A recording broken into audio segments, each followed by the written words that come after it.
Šių metų tarptautinėje parodoje CEP 2011 dalyvavusios kompanijos Intel paviljone pramogų tikrai netrūko. Čia bet kuris pageidaujantis galėjo išbandyti naujausiais Core i3, i5 ir i7 šeimų mikroprocesoriuose panaudoti kompiuterius, pavyzdžiui, pažaisdamas juose įdiegtus kai kurios populiariausios kompiuterinius žaidimus. Tačiau dėmesį traukia ne tik tradicinės produkcijos pristatymus sugebėjimus. Pavyzdžiui, parodos lankytojai galėjo savo fizinius sugebėjimus ir įvarčių mušimo meistriškumą išbandyti įveikdami robotizuotą vartininką RoboKeeper. Tiesa, įveikti jį pavykdavo tikrai ne kiekvienam.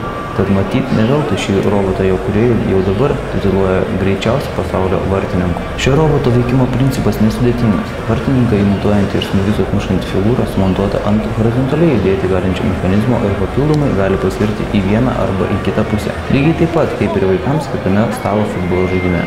Robotui valdyti pritaikyta Intel mikroprocesoriaus kontroliuojama įdirbtinė sistema, sujungta su kamuoliu aptinkančia jo trajektoriją, galinčia sekti kompiuterinės regos posistemę. Lankytojai taip pat galėjo išmėginti ir savo vairavimo įgūdžius. Tiesa, visa tai vyko netikrose automobiliuose, Formulė 1 bolidus imituojančiuose simuliatoriuose. Nors įranga negalėjo imituoti realiuose transporto priemonėse atsirandančių perkrovų, tikroviškumo įspūdžių lankytojams pakako. Įdomu ir tai, jog šie simuliatoriai buvo įrengti ne tik parodomaisiais tikslais. Kovo 5 dieną čia įvyko virtualaus lenktynių čempionato Intel GP serijos paskutinis etapas, kurio metu susirinkė 10 geriausių lenktynių žaidėjų iš viso pasaulio. Prizinis šio finalo fondas siekia 23 000 JAV dolerių. Iš viso Intel ir kelių kitų kompiuterių įrangos gamintojų rengtame paviljone buvo panaudota apie 200 galingos komplektacijos kompiuterių. Jais naudojasi ne tik kompiuterių lenktynių, bet ir kitų žanrų žaidimų mėgėjai. Apie 10 000 kvadratinių metrų ploto užimančioje teritorijoje buvo organizuojami Counter-Strike, StarCraft 2, Quake Live ir virtualaus futbolo turnyrai. Parodos metu taip pat buvo surinktas vadinamojo elektroninio sporto čempionato Intel Extreme Masters finalo pirmasis etapas. Čia susirungė anksčiau minėtų kompiuterinių žaidimų čempionai iš Europos, Azijos, Australijos ir Amerikos. Žinoma, Intel nepamiršo ir labiau tradicinės savo produkcijos. Parodoje buvo pristatyta nemažai naujienų, tokių kaip Inter Wireless Music technologija, 500 MB per sekundę spartą galintis pasiekti SSD diskai,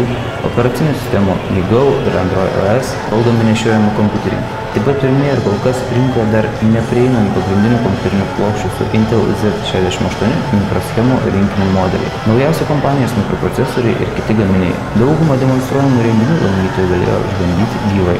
Kalbant apie naująjį mikroschemų rinkinį Intel Z68, vertėtų paminėti tai, jog ši naujovė atspindi geriausias P67 ir H67 mikroschemų rinkinių savybės. Šis faktas turėtų patikti kompiuterių spartinimo mėgėjams, kadangi šios plokštės leis keisti ir diskretinių ir integruoto vaizdo plokščių parametrų. Jau nekalbant apie pagrindinio procesoriaus ir operatyviosios atminties taktinio dažnio keitimą. Teigiama, jog SandyBridge architektūros integruoti grafikos procesoriai dabar galės veikti iki 1950 MHz taktiniu dažniu, o tai yra beveik 45% daugiau lyginant su P67, H67 galimybėmis. Procesorius šiuo atveju galės veikti 4,5 GHz taktiniu dažniu, naudodamas DDR3 2133 tipo operatyviąją atmintį. Tiesa, kol kas dar neaišku, ar Z68 galimybių pakaks įveikti kompanijos AMD sukurtą Liano procesorių šeimą. Oficialaus Z68 plokščių patekimo į rinką data kol kas dar neatskleidžiama.